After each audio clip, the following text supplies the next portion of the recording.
নুরুল হক নূর ভাই যেটা বলেছেন যে জুলাইয়ের জন্মদাতা, আমি মনে করি যে তিনি আরেকটা ওয়ার্ডও যুক্ত করা দরকার ছিল। সে যে জুলাইয়ের জন্ম তো দিয়েছি এবং জুলাইকে লালন পালনও করেছি। কেন? আপনি দেখেন এই জুলাই কেন হয়েছে, এটা 36 দিনের একটা ঘটনা না, মোটেও না।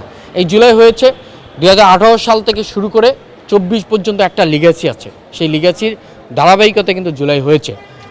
18 সালের কোটা সংস্কার আন্দোলন, তারপর তিনি ডাকসু বিপি হলেন, বিপি হওয়ার পরে তার যে সরকার বিরোধী যে কার্যক্রম ছিল, ফ্যাসিবাদ বিরোধী যে কার্যক্রম ছিল, তাতেই কিন্তু এদেশের তরুণ সমাজ তার সাথে ঐক্যবদ্ধ ছিল এবং যারই ধারাবাহিকতায় জুলাই হয়েছে। এবং আপনি খেয়াল করে দেখবেন যে জুলাই যারা সামনের দিকে নেতৃত্ব স্থানীয় ছিল সবাই কিন্তু একসময় এই নুরুল হক নূর ভাই সব একসাথে ছিল।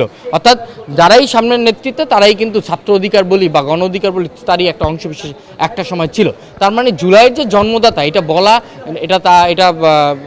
যে এটা সঠিক হয়নি এমনটা না। এবং লালন পালনটা কোন জায়গায় হয়েছে আপনি দেখেন, জুলাইয়ের পরে লক্ষ্য করবেন উপদেষ্টাদের নামে বিভিন্ন অপকর্মের আমরা অভিযোগ শুনেছি এবং অন্তর্বর্তী সরকারের নামে আমরা শুনেছি।